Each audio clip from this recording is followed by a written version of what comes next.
Thank you, Dr. Townsend. Just give me 1 second. Let me share my screen.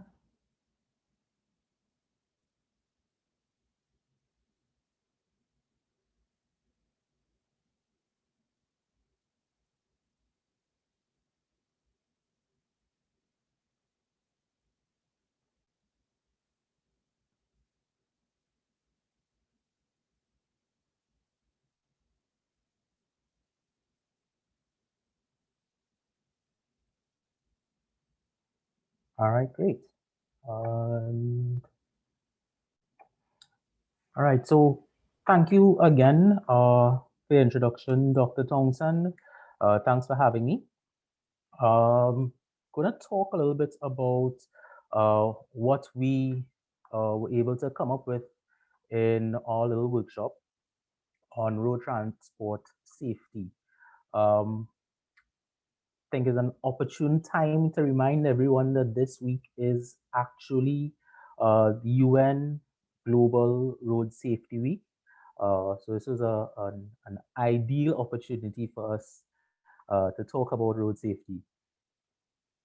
Uh, First things first, we have to acknowledge that road safety is something that affects all of us. We all utilize the roads, whether we're walking, whether we're a passenger, whether we're driving, whether we're using a bicycle or a motorcycle, right? For us to get from point A to point B, in almost all instances, we have to use the roadways, right? In terms of the issues that our group was able to come up with, there are several issues where it comes to road safety. Um, we focused on three in particular because of course, the time constraints. The first being education of road users. The second being the fostering of meaningful stakeholder collaboration. And the third being engineering standards for roads and vehicles. When it comes to education of road users, we need to acknowledge first and foremost that uh, all road users need to be taught how to use the roads properly. All right. We looked at it from a few perspectives. The first being, I guess, because it is so ingrained in our culture. The first being from the perspective of the driver. Uh, the process that is in place now in Trinidad and Tobago for someone to get their driver's permit, it's very focused on passing an exam. So you have to pass your regulations, you have to pass a practical driving test. Um, and it does not necessarily put a large amount of focus on actually learning how to drive safely. Uh, I have several friends and colleagues who are dealing with children who are now learning to drive. And even though they've gone through the process to get their driver's permit, they still insist that they have to do a defensive driving course, right? Because that just says that they don't have a faith in the process to learn how to drive on the roads of Trinidad and Tobago. Additionally, there is no continuous assessment of a driver's competence. So once someone acquires their driver's permit, there is no system in place to determine whether this person is a competent driver, to determine whether they are a safe driver. Recently, with the implementation and the proclamation of the demerit point system, which would have been May last year, uh, there is now a process that is able to identify risky drivers, right? And only when they have gotten to the point where they have committed offenses uh, and have already posed a threat to other road users, only then um, would there be some sort of action taken against them, and they be put in a situation where they now need to be rehabilitated.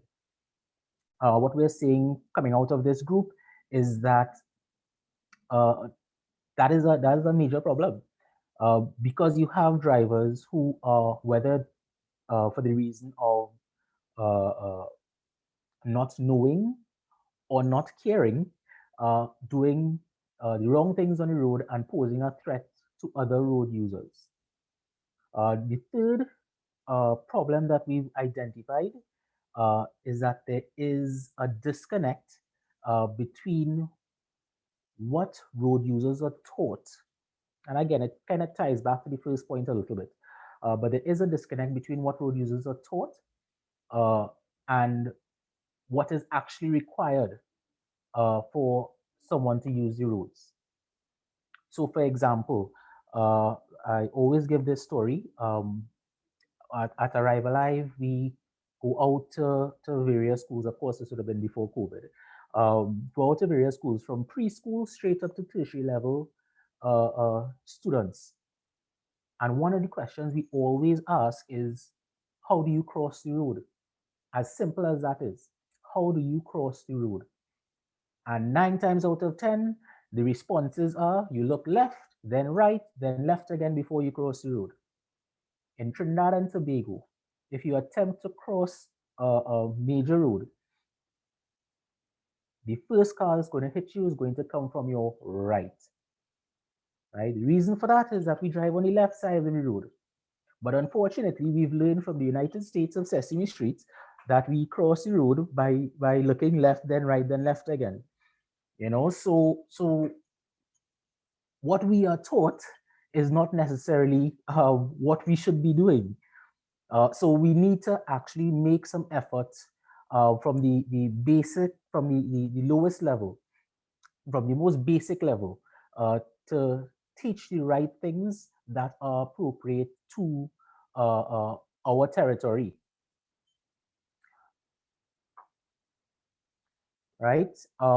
So that leads us to the first solution that we came up with, which is to start teaching safe road use practices from, like I said, from the most basic level, started from primary school.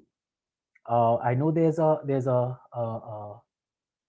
especially now with COVID, there's a huge competition um, to get uh, uh, students up to spec with the other classes and their curriculums. But something as simple, like I said, as teaching children how to use roads, it's not going to take a lot of time out of the school year. It can be done at various times throughout the entire life cycle of a student. Started from primary school, teach students how to walk on the roads.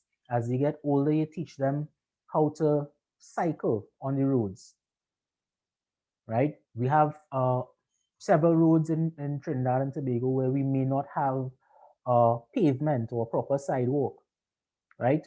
Do we teach children when you're walking, you walk on the right side so you can face the oncoming traffic, right? We don't necessarily teach children this.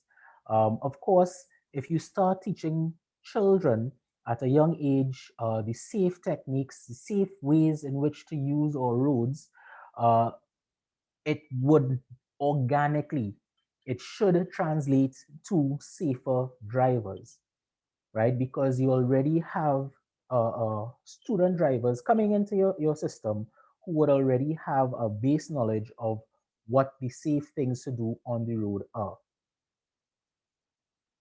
The second uh, uh, solution that we've come up with is the periodic assessment of drivers to identify training needs. Again, um, ideally, that should come from the Transport Authority, um, whether it be an exam, whether it be some sort of an assessment or some sort of an evaluation of a driver's skills. Um, and it should also include uh, any new information. right? So, for example, we have uh, drivers who have been using roads in Trinidad and Tobago, but they've never actually been taught how to use a roundabout, right? Or they, when they started driving, you only had single carriageways. Now you have dual carriageways. Now you have 3-lane carriageways, right? So there are some instances where information needs to be updated. Drivers need to be retrained in some instances. And thirdly, and this what I've throughout this entire process, we found this to be a recurring trend with all the issues, or recurring solution is we need to have more research and evaluation done um, on road safety education, on uh, uh, the on road safety education, particularly with respect to the evaluation of drivers, the evaluation of student drivers. Uh, as far as I know, I don't know of any research that's being done currently. I'm not sure if any research has been done at all on it. And of course, some of the key stakeholders, the ministries, Ministry of Works and Transport, Ministry of Education is critical. Uh, Insurance companies, they definitely benefit by having more educated road users. So their buying would be ideal. You have the policing and enforcement agencies, TTPS, licensing authority, the traffic wardens, road safety NGOs, media, and of course, the public at large. The second issue that we identified was the need to foster meaningful stakeholder collaboration. Road safety innately is a multifaceted uh, uh, area. There are so many different aspects to road safety uh, that it's impossible to tackle road safety without engaging all several different stakeholders. All right. In Trinidad and Tobago, we currently don't have any lead agency for road safety, although I have to say the Minister of Works and Transport did um, he did make a statement yesterday saying that there are plans to revitalize the Road Safety Council. So we'll see how that goes. Um, there's also a lack of communication between stakeholders themselves. So, for example, the TTPS, who collects a lot of data in investigating collisions, fatal collisions in particular, um, or collisions where there are injuries involved, they also need to communicate with your hospitals or your health centers, right, where someone may go for treatment, right? So there needs to be a clear line of communication between the TTPS and the hospitals to make sure that that information is shared efficiently.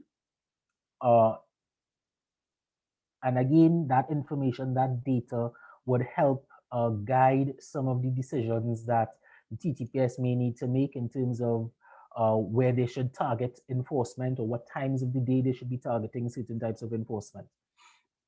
Uh, Thirdly, competing interests and political will. Uh, I know that's sometimes a very difficult topic to address. Um, it can be the elephant in the room sometimes, but it is a real issue that needs to be addressed.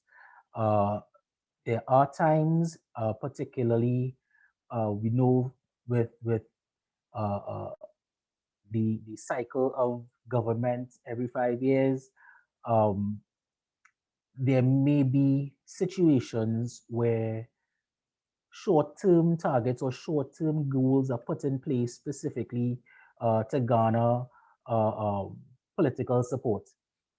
And sometimes that isn't always in the best interest of the general public. So it's something that also needs to be addressed.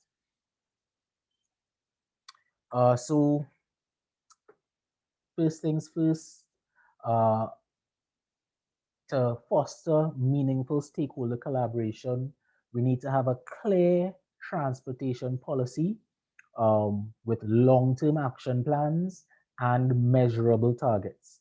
This transport policy um, should also be guided by the lead agency, right? In Trinidad and Tobago's case, that should be the Road Safety Council. And they would be responsible for evaluating progress and achieving the set targets and coordinating between all the stakeholders involved. Right, and again, like I said, this is a common thread throughout the entire workshop. Research and using research to make data-driven decisions. There needs to be some sort of collaborative effort between stakeholders when doing research. Right? I mean, there's only positives that can come from these different stakeholders combining, working together to evaluate various situations on the road. Right? When it comes to fostering meaningful stakeholder collaboration, sorry, all the ministries, the Ministry of Works and Transport, Public Utilities, Ministry of Health, Ministry of Education, local government also needs to be included. Town and country planning and Bureau of Standards. I think a lot of time they are overlooked, but they also play critical roles when it comes to several issues on our roadways. Insurance companies, the mass transit organizations and associations. So we're talking about the PTSC, we're talking about the various maxi and taxi associations, policing and enforcement agencies, cycling, motorcycling interest groups, trans-haulage associations, road safety NGOs, media, and of course, all road users and the public at large. Right, and the third issue that we sought to address was engineering standards for roads and vehicles. Now, initially we started off talking about engineering standards for roads, but it was very difficult to talk about only the roads without acknowledging the fact that the roads interact with vehicles for the most part. All right, so we had to look at both vehicles and roads together. One problem that was identified was the use of billboards, particularly the LED billboards, that can be a distraction to drivers. What we discovered is that big part of that problem actually comes back to the same town and country planning, because there are regulations and in place already that need to be policed and enforced to prevent some of these billboards from even being erected. All right. Another issue or another problem was there's not enough planning for alternative means of transportation. So a lot of the focus in developing our road network has been on providing roads for vehicles and not necessarily putting enough infrastructure to support persons walking or persons cycling. Right? There's also been inefficient collaborations between regional cooperation, ministry, and contractors. That tends to lead to cost overruns. It tends to lead to work not getting done in a timely manner. There needs to be more policing and enforcement, particularly of overloaded vehicles. I know Mr. Williams went into a lot of detail on that in the first day of the symposium, right? And although there are standards for importation of vehicles and automotive parts, such as tires, I think there seems to be some misunderstanding, or it doesn't seem to be clear to the general public. So maybe that is something that can be looked at as well. So some of the solutions that we came up with, again, back to research, right? Um, we need to have significant local research uh, when it comes to both the roads themselves and vehicles. Um, we have particularly with the the encouragement of uh, the alternative hybrid vehicles, right, and electric vehicles in particular. Uh, I don't know how much research has been done into uh, safety concerns where that is concerned. Um, I know with I'm not sure what the standards are when it comes to the importation of electric vehicles or hybrid vehicles. Um, and when it comes to research, we're talking also about research on things like tires and automotive parts. We get a lot of automotive parts coming into the country that are substandard, right? That are not of very good quality, and that can lead to other issues on the roadways. Uh, Secondly, the legislation, regulations, and rules that are already in place need to be policed and enforced.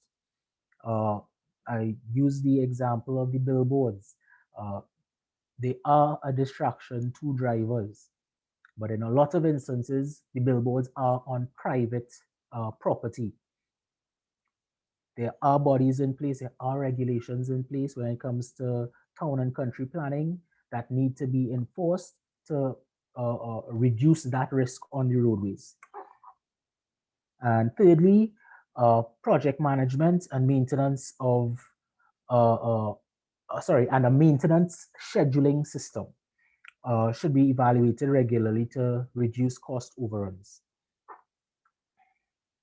When it comes to engineering standards for roads and vehicles, key stakeholders will be the ministries of works and transport, public utilities, the local governments, regional corps again, town and country planning, bureau of standards, research institutions, uh, the policing and enforcement agencies, the trans haulage associations. Again, another situation where um, policing is a critical element. We know for a fact that on top of uh, the the the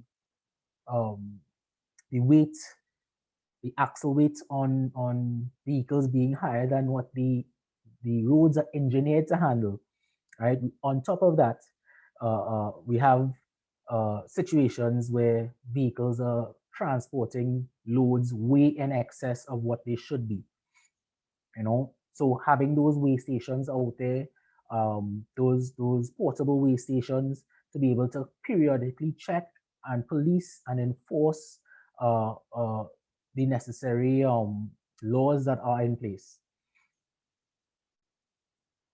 So in summary, uh, key takeaways from our workshop, uh, to encourage road safety or to improve road safety in Trinidad and Tobago, uh, education is key. All road users need to be taught how to use the road safely from all aspects, from the perspective of the pedestrian, from the perspective of the driver, from the perspective of the cyclist or motorcyclist. They all need to be taught from a young age and have that knowledge be reinforced throughout the life cycle of a student.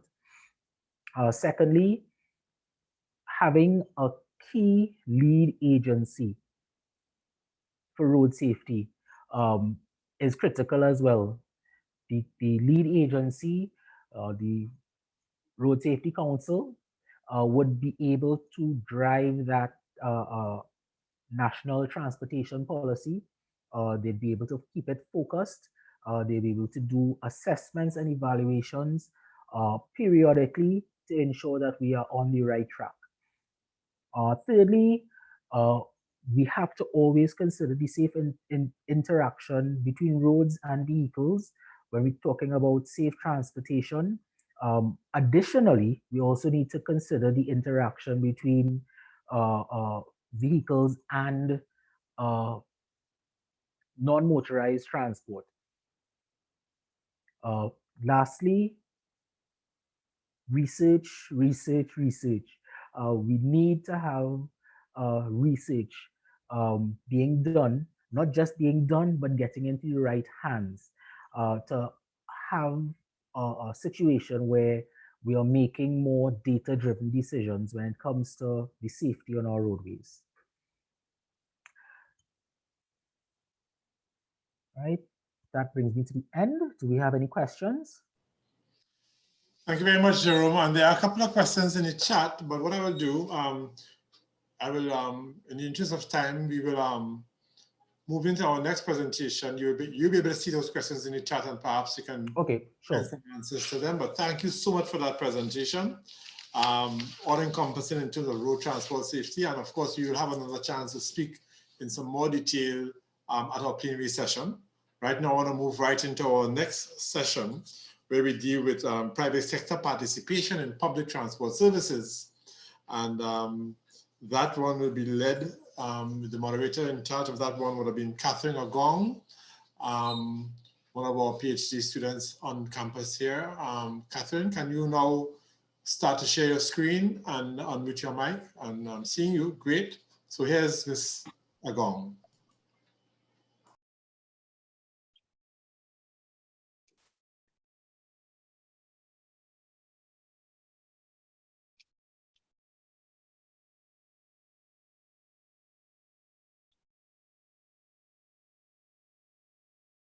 Screen looks good, Catherine. Check your mic. Thank you. Can everyone hear me? Yes, we can. Okay, sure. Now, just to let everybody know, I'm going to be clicking on this side a bit because I've got two monitors, and it's where my presentation is located at this stage. So, as Dr. Thompson said, I was a moderator of the private sector participation in public transport workshop held yesterday. We had a really good session. About 14 or 15 of us joined, and I'm here to present to you today the outcome of our workshop. I must also thank my co-moderator, Mildred Bonio, who we worked together to make sure we could present to you today the findings of our workshop. So, firstly, introduction. Private sector participation in public transport services occurs in some of the following ways. On the first day, we had a presentation on public-private partnerships, and that's one way of the private sector becoming involved in public transport provision through funding of new public transport facilities. We have marketing and communications through promos, service information, and behavior change exercises.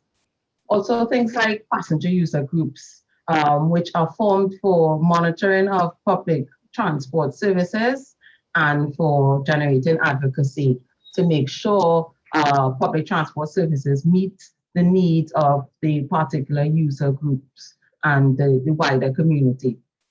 I have monitoring and evaluation.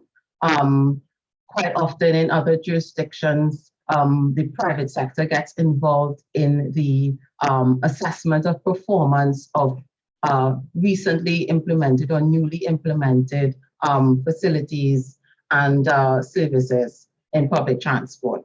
And we also have operations.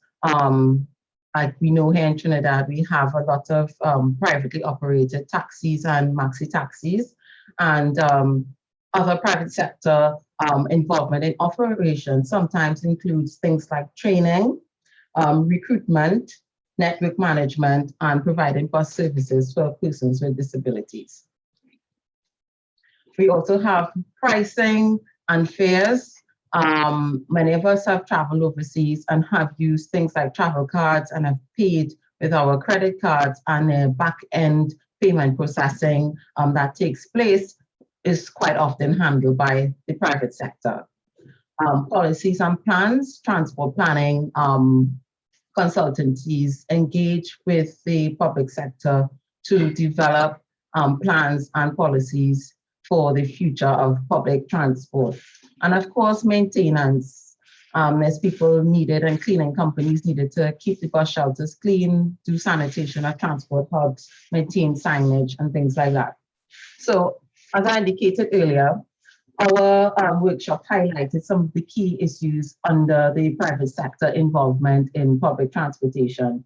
We developed solutions, and we also tried to identify the key stakeholders in alignment with all of the issues we identified. So the issues discussed were the lack of regulations, the outdated regulations for maxi taxis and ZRs. We also looked at the lack of government will to change the public transport / the coordination of transport operators, which I realize so far is a common theme throughout the presentation so far. And we also looked at road safety as it relates to personal safety and road safety. So the first issue, lack of or outdated regulations having an adverse impact on maxi taxis, ZRs, minibuses, depending on the jurisdiction you're in, they're named accordingly. So the problems that we identified were, firstly, the inappropriate organizational structure of the Ministry of Works and Transport, which again is another theme that's come out throughout this session so far this afternoon. Transportation has been set apart from the highway engineering sections, and consequently the issues of transport and traffic are categorized under the Highways Division of the Ministry of Works and Transport, and are therefore, the issues are therefore not adequately resourced or addressed. This means that the periodic regulations, the periodic review of regulations is not prioritized and is not resourced. Regulations remain outdated for quite a long time and have an adverse impact on the operation of the public transport sector by privately owned transport. We had an attendee from Barbados who also indicated that they had suffered with similar issues in that country. The next problem under issue 1 is poor or no monitoring and evaluation, where monitoring and evaluation is not undertaken in a timely manner. And here I have an example which hopefully we've replicated accurately, where the change in the Transportation Authority's organizational structure resulted in, to an extent, buses going off of routes that they were supposed to be assigned to, lack of coordination between government and private services. In addition, Barbados has government-provided transportation, just like we do in Trinidad through the PTSC, and with a scheduled service and a private unscheduled service, which is mostly done by ZRs, similar to maxi taxis in Trinidad and Tobago. And because of this poor monitoring, we find that the rural areas suffered with immense lack of public transport because nobody was really monitoring what was going on. And this indicates a breakdown with the feedback loop between the private sector operators and the authorities to get inputs which will contribute to the amendment and monitoring of regulations and legislation.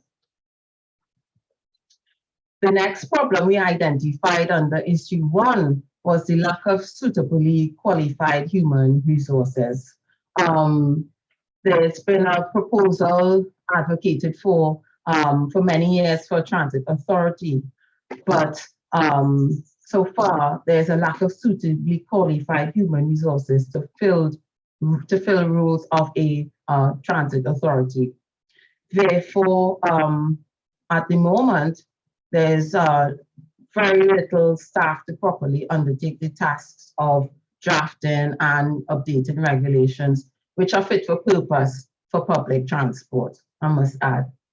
And so public transport is left to operate without rules, procedures, and directives, which results in poor conduct and other issues.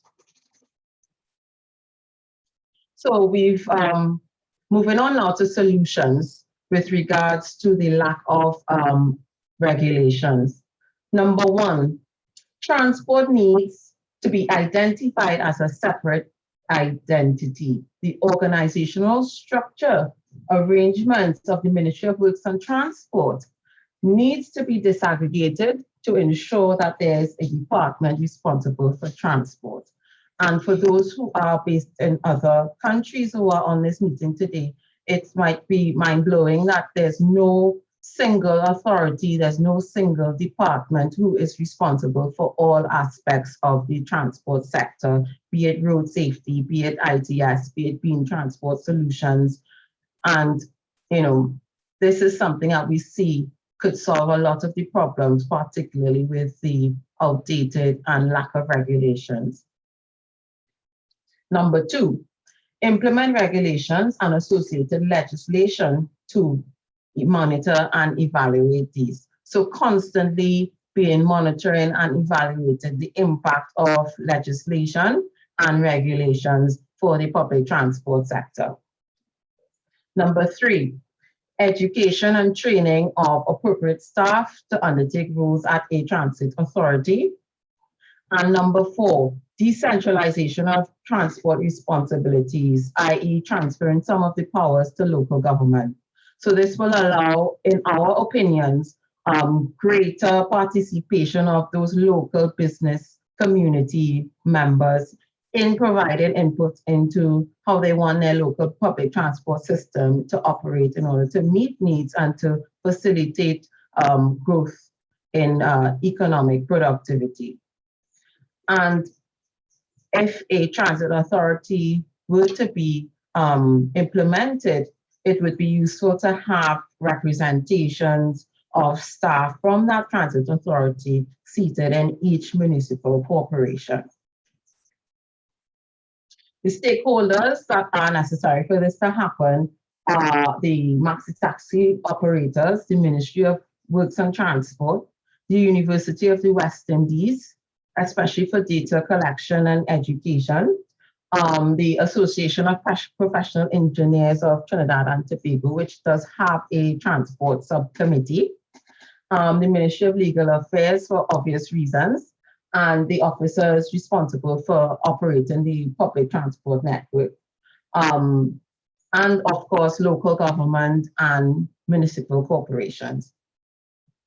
On to issue 2, the second issue of our 3 top issues under this sub-theme. Lack of government will to change the public transport or lack of communication, lack of coordination, among transport operators. Issue 2 problem, resource changes in policy, and I think somebody mentioned this earlier in their presentation this afternoon, that with each successive government change every 5 years, I think it was Jerome Skinner who just mentioned that in his presentation, there are changes and quite sometimes radical changes in policy. And we had a story given by one of the attendees in our group who was represented in maxi taxis, where a radical policy change devastatedly affected return on investment, which was recently made.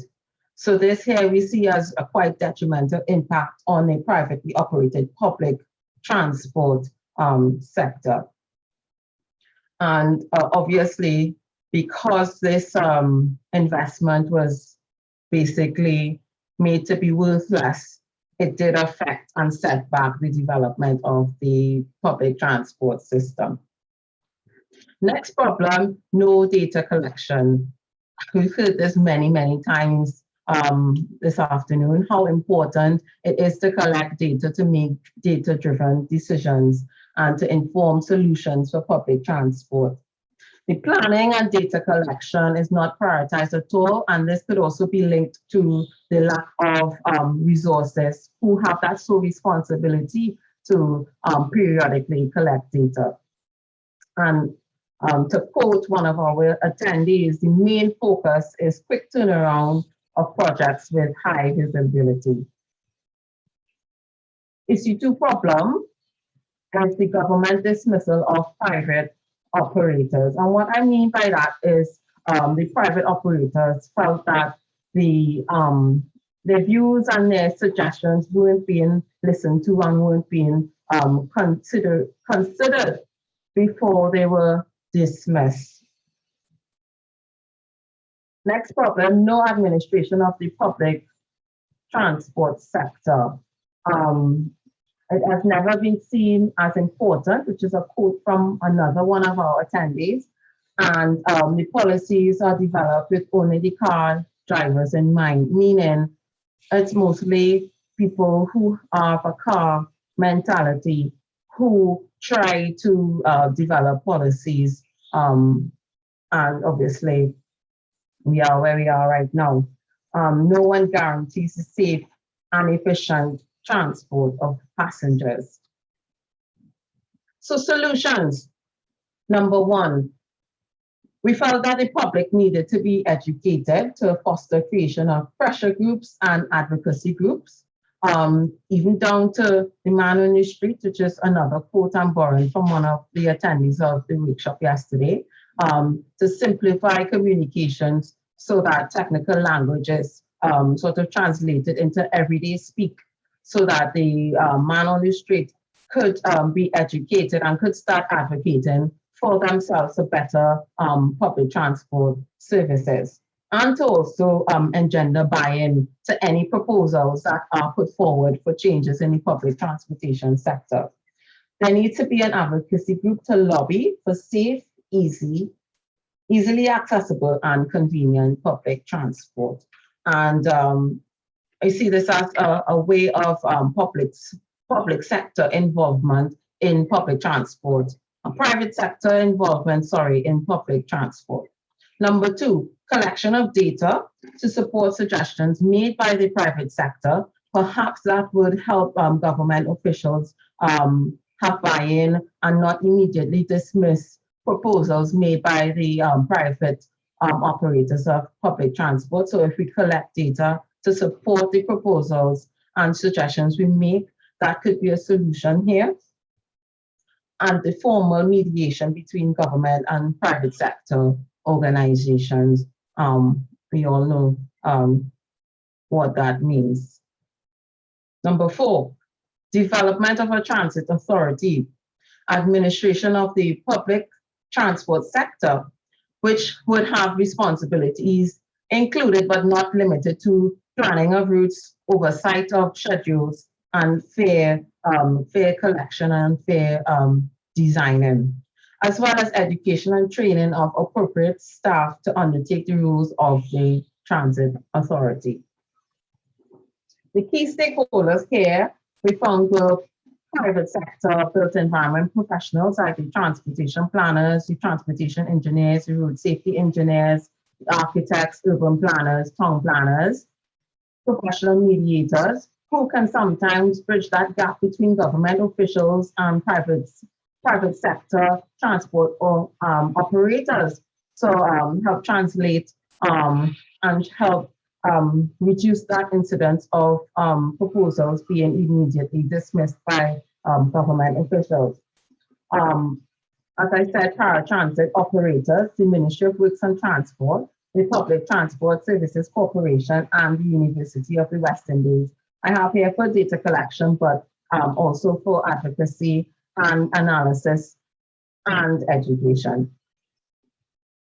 The third of our top 3 issues is safety, and it's related to personal safety as well as safety of the operators and the travelers. It's stated here that operators sometimes get robbed, and this deters drivers from working late and working after dark. There's a low police visibility at night around some of the transit hubs or pickup points, taxi stands, and there's low manpower of the transit police. And I must add here that when we come to the conclusion, you'll see that we do support the reintegration of the transit police. So no operator accountability. Now, we found that there's a lack of accountability for transport operators and no consequences for operating in an unsafe manner. So there may be laws that govern the behavior of these transport operators, but in order to, I don't know, have, I guess, market advantages, the way I would describe it, this sometimes leads to unsafe behavior on the roadways, but there's no real consequences. There's nowhere that a passenger could say, complain and say, well, I felt really unsafe in this taxi today because he was driving way above the speed limit and erratically changing lanes. There's nobody who will take that kind of information and do something with it to make sure that public transport operators, particularly taxis, have accountability where safety is concerned. Public transit, public mistrust of the illegal operators.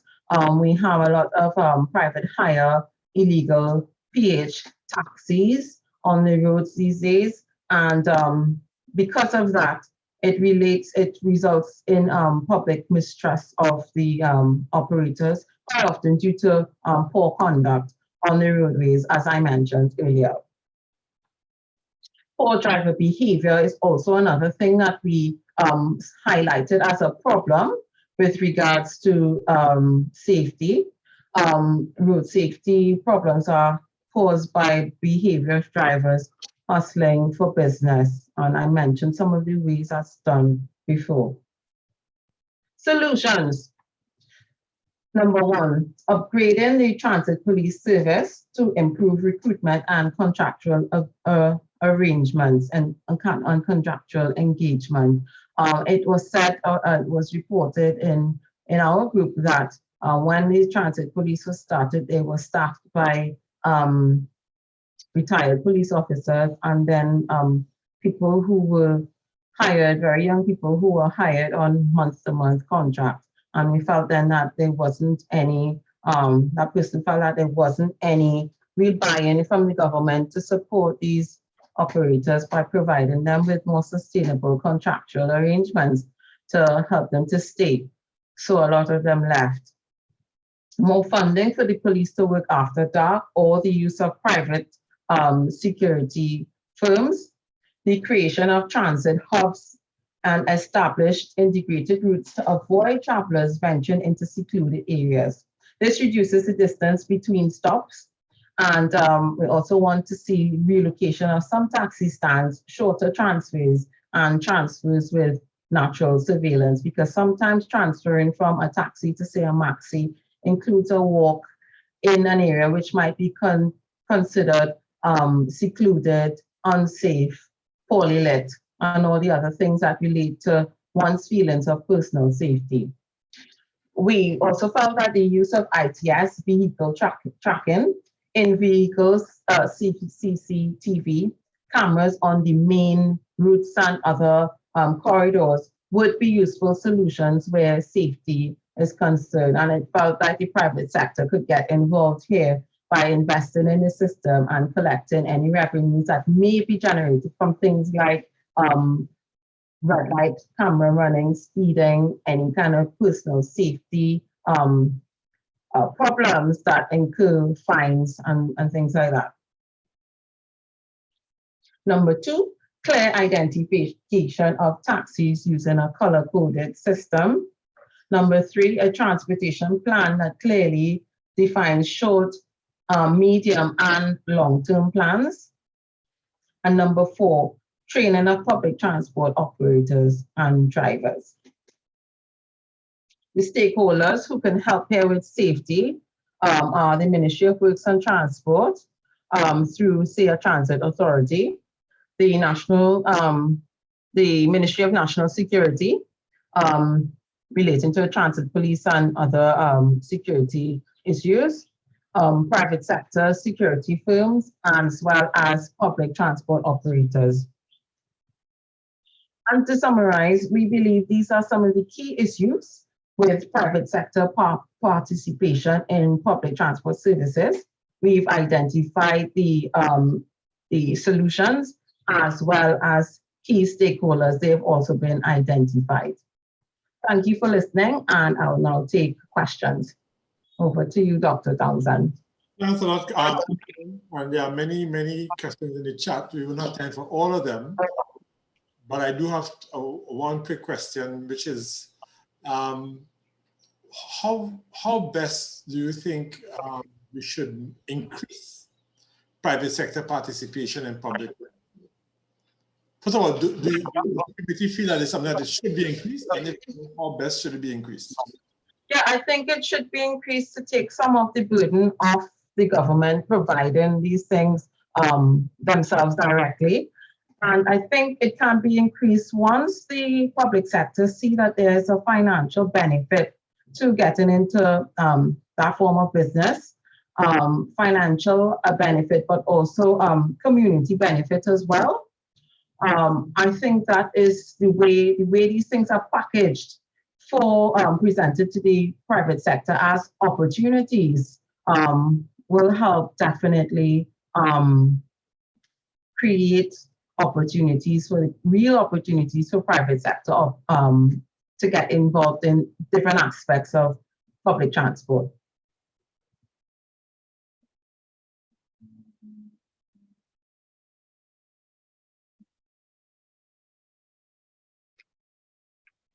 You are muted, Trevor. You are muted. Thank you. Yeah, the other question is, there's a mention of a transit authority, and the question really is the context that the transit authority separates out transit from other forms of transport, given where we are, is that desirable, or is it necessary, or what? What is the feedback on that? It is desirable, and it is necessary based on, I think, all of the presentations we've seen this afternoon, not just this presentation that I just made. Like I said earlier, in most jurisdictions, in fact, in my experience, my first role in the transport planning industry was in a local authority in England. It was a 5-story building, and in there was road safety departments, which was split up into road safety engineering, road safety education, school transport. There was traffic signals in there, ITS,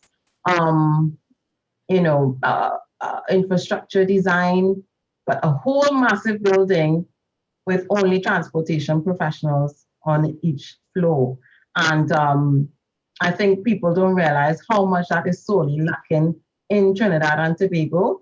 And if that were in place, then we'd have a focus on people who are there to solely focus on meeting the needs of the traveling public, regardless of the mode of transport that they use. All right, so stay on that theme. There's a question in terms of, should we look at a legal framework for a third-party type of insurance for new modes of transport, as it's being called, what they call private part-time transport and on-demand transport for rural and urban transportation? I guess we could link that into the whole question of PNCs as well. Could you repeat the first part of the question, please? Basically, the question is about the framework for a different type of transport, like the private part-time transport or on-demand transport or TNCs. As I'm throwing in TNCs because there are also some version of private participation in public transport. I think in order to properly answer that question, I would have to have a good handle on the existing legal frameworks that are available. Quite often we run to implement new things upon new things upon new things when we probably already have some legislation in place that could be easily used or updated to cover new forms of transport. And I think that is one of the points I wanted to make that came out of our workshop yesterday. On the one hand, there's policies that are changed every 5 years sometimes with new governments. But on the other hand, there's regulations that are there that are very outdated and don't move with the times, don't move with the movement in the local and international transport industry. All right, thanks a lot, Kathleen. There are some other questions as usual. We're going to have to hold on to reach our plenary session because we want to continue on schedule. And I want to go to our last presentation for the evening, and that's the area of rewriting accounts. I see you, Nika, I'm seeing your video already, so you can start by sharing your screen and take it away.